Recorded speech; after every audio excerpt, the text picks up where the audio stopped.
সম্মানিত দিনী ভাইরা, আমি পবিত্র কোরআন কারিমের সূরা বুরুজ 4 থেকে 7 আয়াতে কারিমা তেলাওয়াত করেছি। সূরা বুরুজ এটি পবিত্র কোরআন কারিমের 85 নম্বর সূরা। এই সূরাটি নাজিল হয়েছে নক্ষত্র রাজিদের নিয়ে। আল্লাহ সুবহানাহু ওয়া তাআলা যার বাংলা অর্থ করছি, অভিশপ্ত হয়েছে গদতলারা, বহু ইন্ধনযুক্ত গদতলারা, যখন তারা সেখানে উপস্থিত ছিল এবং বিশ্বাসীগণের সাথে সে আচরণ তারা করেছিল তা প্রত্যক্ষ করছিল। আপাত দৃষ্টিতে এটি আবার এটি নিয়ে আলোচনার কি আছে? আলহামদুলিল্লাহ, পবিত্র কোরআনের প্রতিটি আয়াতে কারিমে নিয়ে লং টাইম আলোচনা করার আছে। তো আমরা এই 4 থেকে 7 নম্বর আয়াতে কারিমা নিয়ে আলোচনা করব, গদতলাদের নিয়ে। কারা সেই গদতলা, আর গদতলাকে নিয়ে আল্লাহ সুবহানাহু ওয়া তাআলা কেন এই সূরা নাজিল করলেন? তো এই আলোচনাটা হবে ইনশাআল্লাহ তাফসিরের মাফিক ইমাম আহমদ, যেখানে 23,976 নম্বর হাদিস, মুসলিম শরীফের হাদিস নাম্বার 3005, তিরমিজি শরীফের হাদিস 3344 নম্বর, যে সাহেব রুমি রাদিয়াল্লাহু আনহু থেকে বর্ণিত, রাসূলুল্লাহ সাল্লাল্লাহু আলাইহি ওয়াসাল্লাম বলেছেন, এটা একটা বড় একটা হাদিস, তার সংক্ষিপ্ত আলোচনা করব ইনশাআল্লাহ।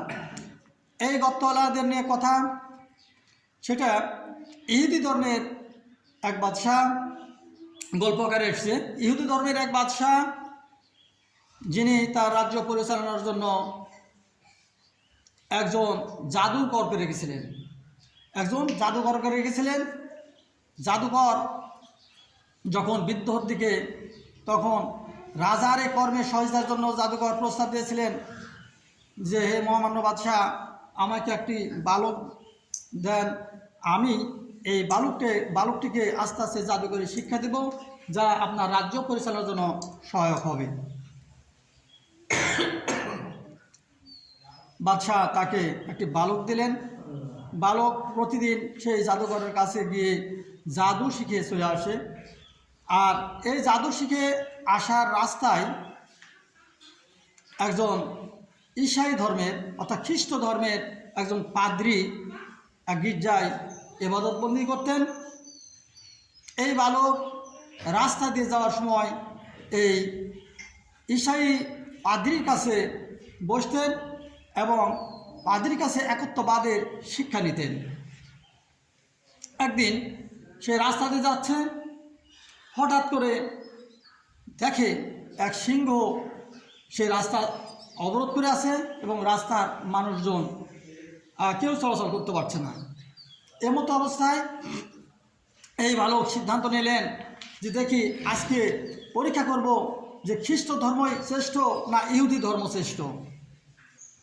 এই বলে একটি পাথর নিয়ে পাথরটি এই সিংহের দিকে নিক্ষেপ করলো এবং মনে মনে বলল যে, হে ঈসাই আল্লাহ, তুমি যদি এক এবং অদ্বিতীয় হয়ে থাকো, এই পাথর লাগার সাথে সাথে যেন সিংহটা মারা যায়। মজার ব্যাপার, সিংহটা বলে যখন পাথরটা নিক্ষেপ করলো, সিংহটা মারা গেল। মারা যাওয়ার পরে এবার এই বিষয়টা আস্তে আস্তে চারিদিকে ছড়িয়ে গেল যে একটি বালক একটি পাথর নিক্ষেপ করে একটি সিংহ মারা গেল। এই কথা পাদ্রীর কানে যে পৌঁছল, পাদ্রী বালককে ডেকে বলল, হে বৎস, তুমি আমার চেয়ে অনেক বেশি গুণী, আল্লাহ তোমাকে পছন্দ করেছে, নিশ্চয় তোমাকে আল্লাহ সুবহানাহু ওয়া তাআলা পরীক্ষা করবে। তুমি সেই পরীক্ষার মধ্যে কোনো বিপদগ্রস্ত হলে অবশ্যই তুমি আমার নামজান করো না। এই বালকের কাছে বিভিন্ন ধরনের রোগী আসা শুরু হলো। কুষ্ঠ, অন্ধ, এই ধরনের রোগীদের বালক চিকিৎসা করতেন, অর্থাৎ আল্লাহর কাছে দোয়া করতেন, এই মানুষগুলো সুস্থ হয়ে যেত। এখন এই ইহুদি বাদশার এক মন্ত্রীর, যার চোখ অন্ধ ছিল, এই বালকের কাছে অনেক উপঢৌকন নিয়ে যখন আসলো, বালক বলল যে, আমি আপনার এই উপঢৌকন কিচ্ছুই নেব না এবং ভালো করার শক্তি আমার নাই।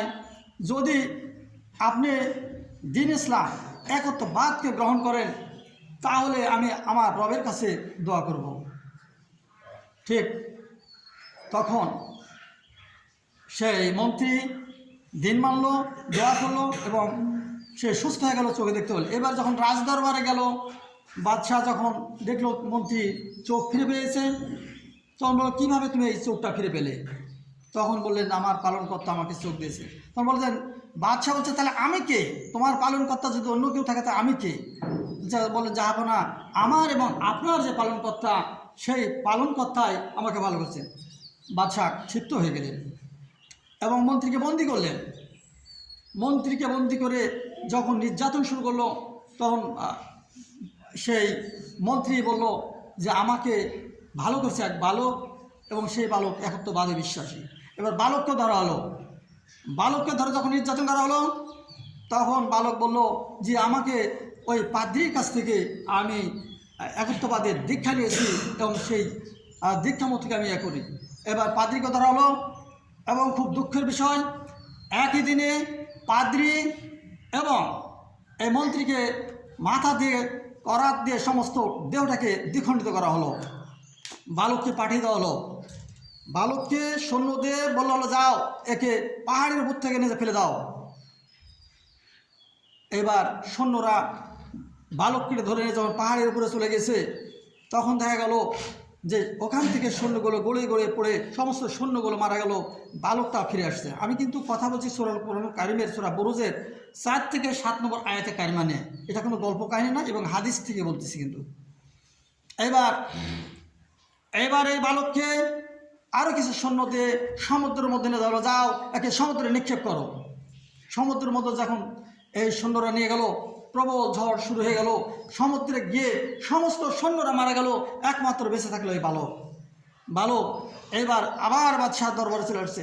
বাদশাহ দরবারে বলছে, হে বাদশাহ, আপনি আমাকে মারতে পারবেন না। যদি মারতে চান তাহলে আমার ফর্মুলা আপনাকে ব্যবহার করতে হবে। তো কি? বাদশাহ বলছে, তাহলে কী ফর্মুলা? আমাকে সে ফর্মুলা তুমি আমাকে দাও।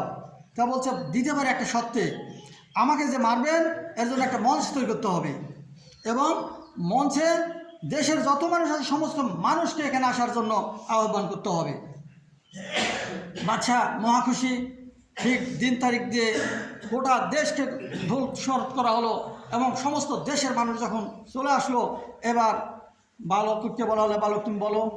বলছে, হে বাদশাহ, তুমি এই তীর নাও এবং তুমি বলো বালকের যে স্রষ্টা, তার নাম নিয়ে আমি এই তীরকে নিক্ষেপ করছি। বলে তুমি নিক্ষেপ করো, আমি মারা যাব।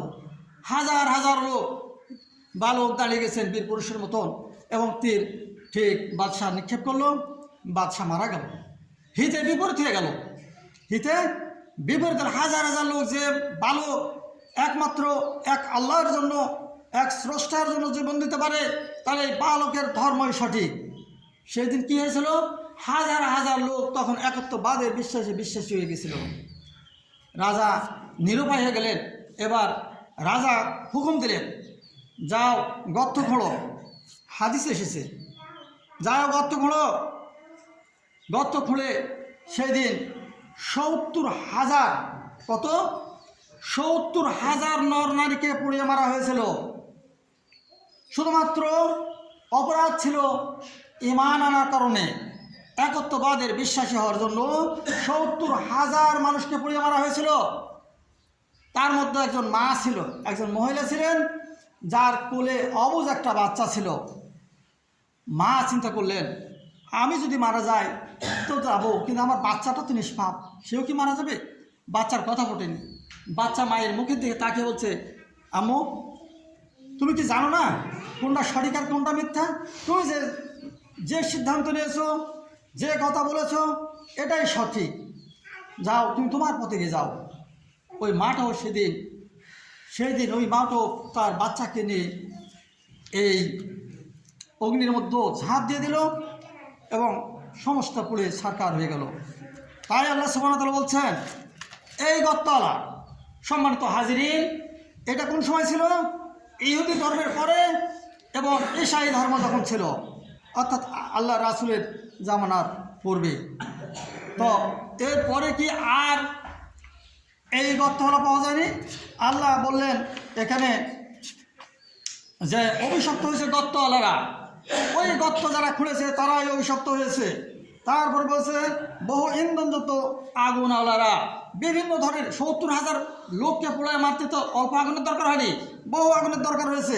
তাই আল্লাহ সুবহানাহু ওয়া তাআলা 5 নম্বর আয়াতে কারিমে বলছে বহু ইন্ধনযুক্ত আগুনওয়ালারা। 6 নম্বর আয়াতে কারিমে বলছে যখন তারা সেখানে উপস্থিত ছিল, এই মুমিনাতদেরকে যখন পড়ানো হচ্ছিল, তখন সেখানে যারা চারিদিক থেকে দেখে চুপচাপ নির্বিকারে ছিল এবং বিশ্বাসীদের সাথে যে আচরণ করা হয়েছিল তা প্রত্যক্ষ করছিল, অর্থাৎ আগুনে পড়ছিল, প্রত্যক্ষ করছিল। সম্মানিত হাজিরিন, আমাদের এখন বিশ্বে এই ঘটনাগুলো ঘটছে না?